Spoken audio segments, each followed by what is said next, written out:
The greatest learning that I've ever had is that there are no mistakes, only learnings. If the core of what you do is to help others, it'll show. Your passion will show. It will absolutely beam through, and it will be the most valuable thing that you can have in your toolbox. It's not that you're a designer, it's that the designer is you. That you are the difference.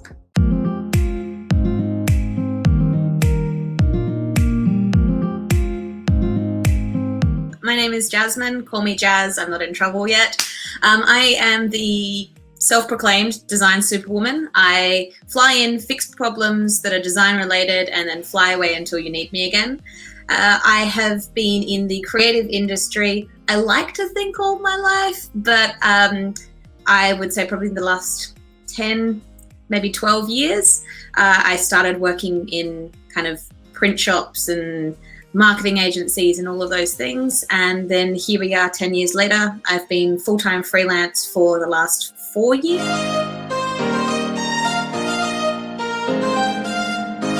I've always been a creative person from a very young age. My mum actually used to teach me calligraphy and using like a split pen and a calligraphy pen in the school holidays, even when I was about 9 or 10. So from a very young age, I did have a love of lettering and typography and anything creative, really.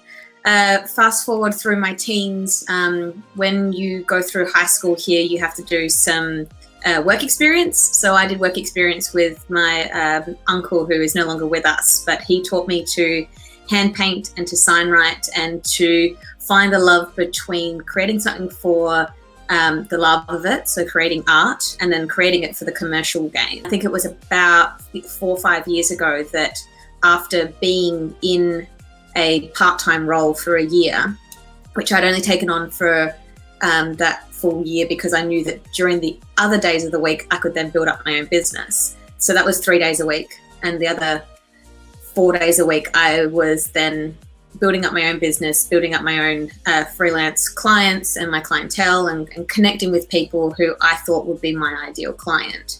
And then once that job ended, I went into full-time freelance.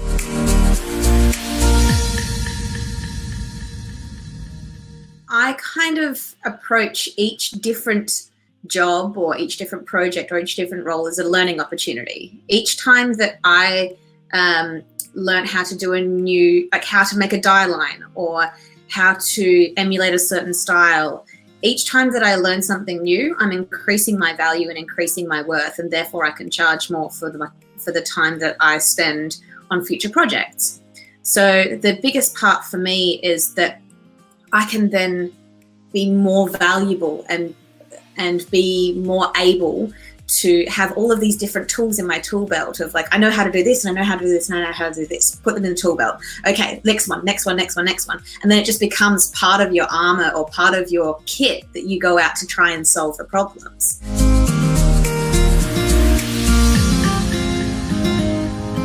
When you're first starting out, try lots of different things, say yes to lots of different things. I actually had a year of yes a couple of years ago that I was like, just say yes. Even if you don't think you can do it, just say yes.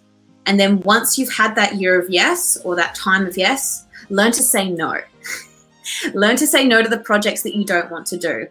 Don't put projects that you don't like doing in your portfolio. You kind of want to be putting into your portfolio the things that you want to be hired for, not the things that just make the money.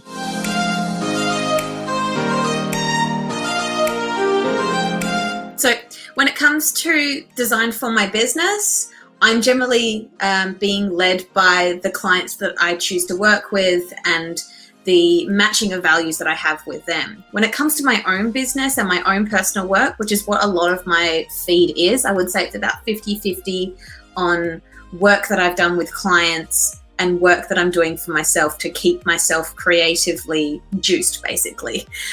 So I kind of try to tap into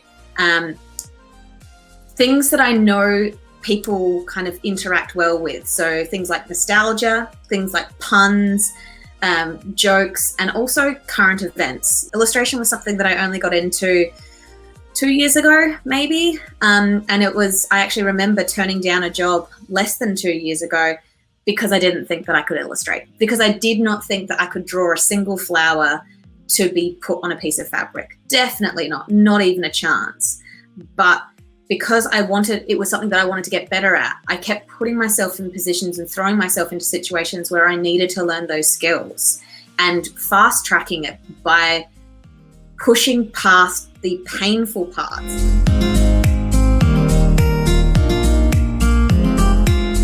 A lot of the potential clients that I found at the very start, it was kind of a 50-50 split between run-on clients, because if you do good work, people will talk about you. If you do good design, people will talk about you. People will tell you, or tell people who ask them, who did your design? Who did your logo? Who did your flyer? And that will be a run-on effect. That was about 50% of my business. And the other 50% was me being overzealous. I say this because I often would, on a Saturday morning, Saturday brunch, having my eggs Benedict, get to the end of the meal, and I know that I can do a better menu than what they've got. I know that what they've got on their wall, I could paint something better.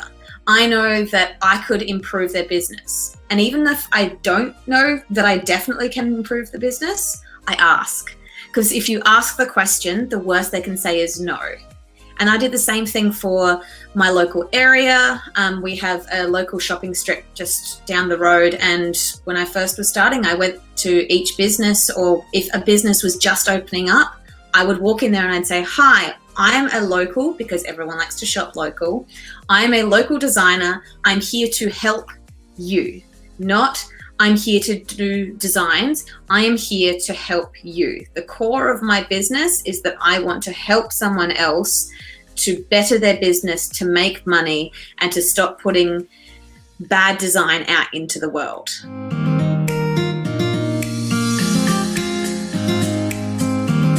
For me, next is just further honing my illustration craft when it comes to my own work. It's further developing the connections and the collaborations that I do over Instagram and having those conversations. And it's probably a lot more education. I do some small time mentoring with potential, I guess, designers and creatives and artists on Instagram, where if they have questions, they ask me.